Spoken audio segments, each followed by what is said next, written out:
Greetings all you mayors, minds, and crimes, and today I just want to do another video on another gun that I got, and I have this, I've had it for a few weeks now. So, my SKS, my Chinese SKS made by Norinco, and it's from 1957, going by the serial numbers. And from what I can tell, everything is matching. Now, I wouldn't be too surprised if one or two little itty bitty things in like the gas system or the other internals weren't matching, but I don't really care. So the SKS was a semi-automatic self-loading rifle made in 1944 to 45. It was adopted then by the Russians, and they've had self-loading rifles before. Tokarev made one. There's a few others by different people. Russia was one of the leading countries really on self-loading rifles. In fact, Fedorov in 1916, the 1916 Fedorov rifle, which was a intermediate cartridge-esque semi-auto rifle. There's a lot of history, and I just think it's kind of cool. Although the Fedorov didn't really pan out. Pretty expensive to make, pretty delicate, you know.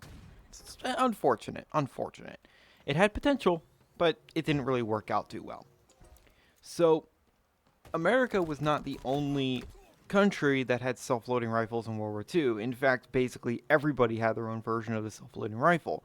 G43 for the Germans, the SKS, and a few other rifles for the Russians, so on and so forth.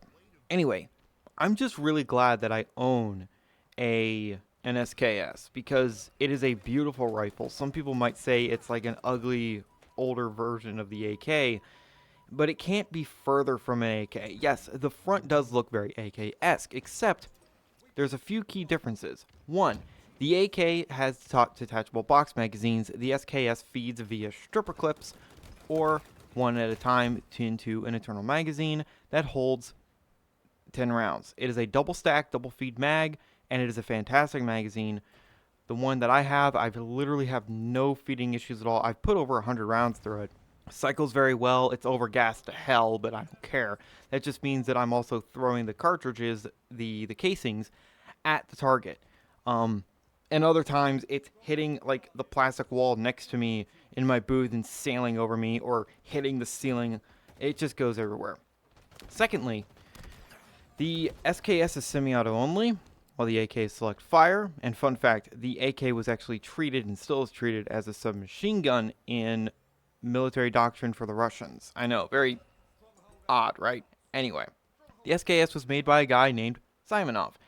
Simonov also made the PTRS. The PTRS was a semi-automatic, self-loading rifle made to take down tanks in the 14.5 caliber. Big gun. But the SKS is literally that, just scaled down to 7.62 by 39. Kind of crazy, right? But, you know, the Russians are pretty crazy. So the SKS has a gas system that is very typical. Short stroke gas system. That basically just means that there is a little bit more going on, but it's also a very accurate and very reliable system. One of these days I will do a deconstruction of my SKS. I'll take it all apart and I will show you the internals, even though there's videos out there, and I will also clean it on camera. I think I will do that. But instead of the lockup being a rotating bolt, it is what's called a falling or tilting bolt. Basically, the bolt, when it goes back to cycle the weapon, it cams a bit of itself down, like the second piece of it, to lock up. Lockup is very important, otherwise guns explode. So that's neat. Most guns use a rotating bolt. Anyway, enough with the mechanics. The SKS is a very simple, rugged rifle. I got mine for $500, which was a steal, and some people might be saying, dude, what the hell is with that scope? Why is there a scope on the SKS? It looks a little weird. Yes and no. So, mine kind of already got touched by Bubba, which kind of sucks because the scope mount has been welded, yes, welded, onto the dust cover. I can't do a thing about it.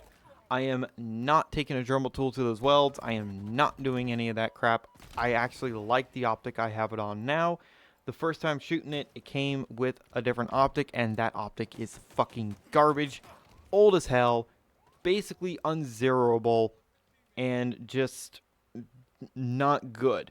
The optic I have now is fantastic. I got it zeroed and just 50 yards all day. Same spot basically all the time. I will say the trigger on the SKS is really long and it's not great, but it's perfectly fine. It's not, where you have to put all your muscle strength into pulling the trigger back. No, no, no. It's fine enough. It's just maybe the trigger just needs to be taken apart and deep cleaned. I don't know. It's okay. The gun is from the fucking 50s, so I'm not going to bash this trigger too bad, even though my Mosin Nagant was made in 1938, has a better trigger, maybe because it was taken better care of, whatever. So, how's the recoil impulse on 760x39? There is no recoil. If someone says that 760x39 kicks, they're an idiot. They've only fired like 22s or something, because 762x39, yes, it sounds like, oh my god, it's a 762 and 124 grain. That sounds a lot. No, really, seriously. I have fired an AR and the SKS, and the SKS has a very similar impulse to an AR, except it's softer. An AR is more sharp, I would have to say. I don't like the AR at all because I think they're ugly and I don't think they're great mechanically. Bit overcomplicated and way overhyped. My older brother owns one and I'm just like, god damn it. Well, it's because as a Marylander, I'm not allowed to own an AK or AK derivative at all. If you think of an AK derivative, I can't own it. Isn't that stupid? I can't own a Galil. I can't own an SVD. I can't own a Dragunov, even though I do get 762x54R for my Mosin. It would be very convenient if I could own a Dragunov. But no, I'm not allowed to. Not even a PSL. Not even any clones. I also cannot own a G3. Really sucks. Or an FAL. Why? It's really stupid. It's really stupid. Anyway, I am damn accurate with my SKS, especially when I had the sight zeroed. So here is when I had it all zeroed and everything. That is at 50 yards, just all day in the center. The scope that I have on now can magnify up to 9 times. That is a bit optimistic for 762x39. The cartridge has about 250 meters of range until it starts to drop like a rock. So out of the, I think it's like a 20-inch barrel out of the SKS, the muzzle velocity should be somewhere around 2,100 feet per second with a 123, 124 grain bullet. That's a lot of stopping power. With a soft point, you can absolutely just nail a deer or something like that at distance. Even though I'm not a hunter, I'm just saying. My older brother will be hunting with it, and we do have hunting ammo for the SKS. The first time I fired the SKS, the ammo I used was this very fucking filthy, disgusting, just so gross Norinco ammo. You want to talk about dirty ammo. It was super dirty, very corrosive, just awful. Here's how you deal with corrosion. Ammonia-based Windex. No, I am not kidding. Ammonia-based Windex, I'm pretty sure it's ammonia doing it, cancels out the corrosion. Old ammo just tends to be corrosive. Yes, the Norinco ammo was super cheap. It was $6 for 20 rounds. That is like 40 cents a round. That is really cheap. That is very cheap. But no, I'm going to bite the bullet, literally, and get more expensive ammo like Barnaul or Wolf. I want more Wolf ammo because that stuff, I'm pretty sure, is absolutely not corrosive and it's more modern. Maybe I'll even get Winchester, because Winchester makes 762x39, and that will be absolutely not corrosive at all. So you get what you pay for, basically. The good thing about 762x39, I have 2 stores that I can go to get it fairly frequently. There's one in Pennsylvania, which is like a 40-minute drive, and there's one where I actually got the rifle. So, hey, that's very convenient. And by far, out of all the rifles I have, I also have a 45 Colt Marlin. The SKS is my absolute favorite to fire. The Marlin has absolutely no recoil, and you can plink with it all day, but I just love the SKS. It is so old school. It's rugged. It's a fantastic rifle. It really is. If you find an SKS in a store, buy that son of a bitch and take care of it, because they are getting harder and harder to find, especially in good condition and especially not fucked up by Bubba and his terrifying fingers.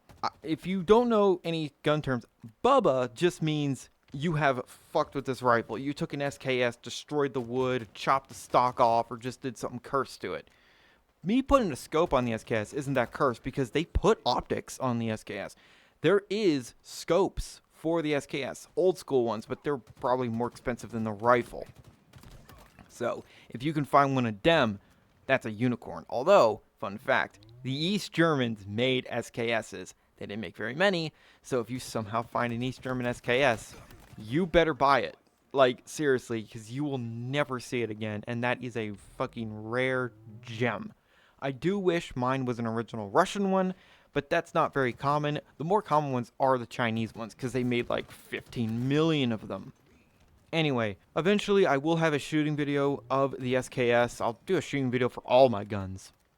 But, man, I really love the fact that I own such a cool rifle from history. Is it the coolest rifle from history?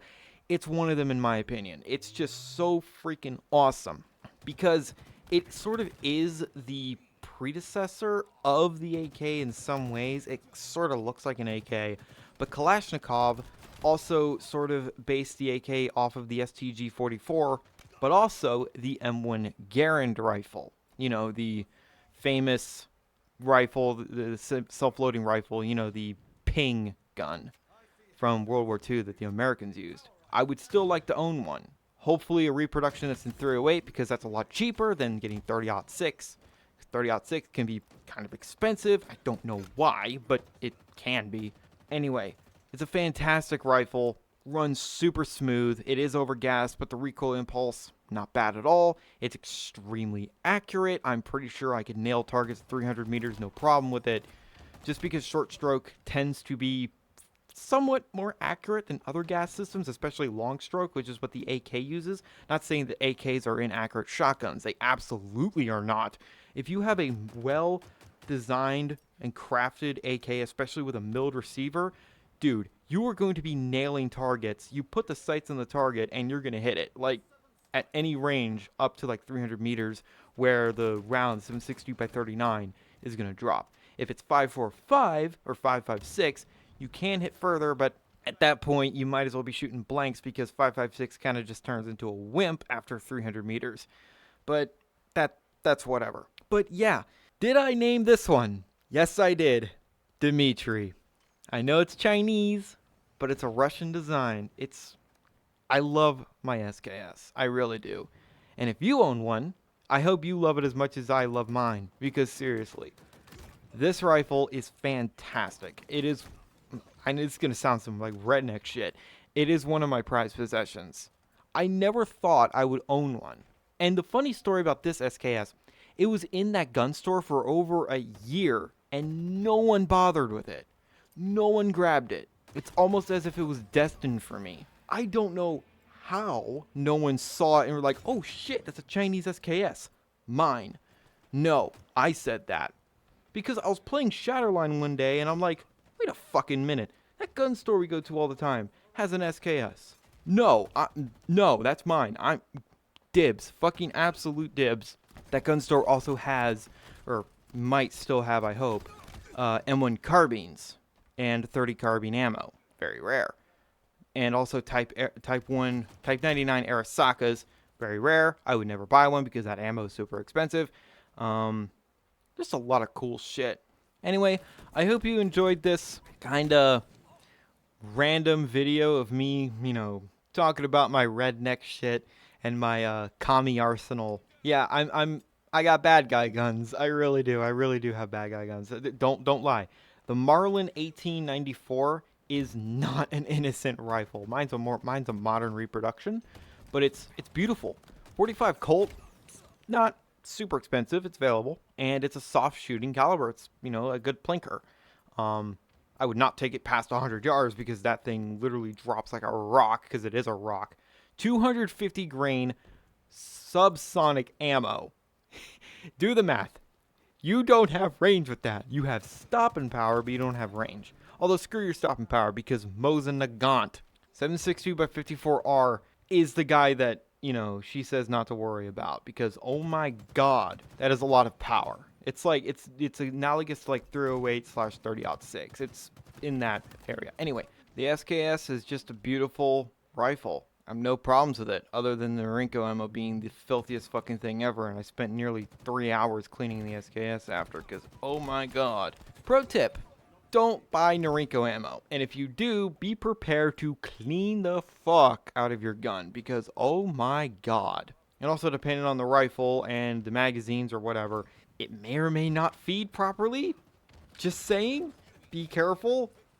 I know steel case can sometimes be a pain in the ass to feed, but my SKS does not give a shit. It is so overgassed I could put anything into that, any sort of powder load into that rifle and it would cycle.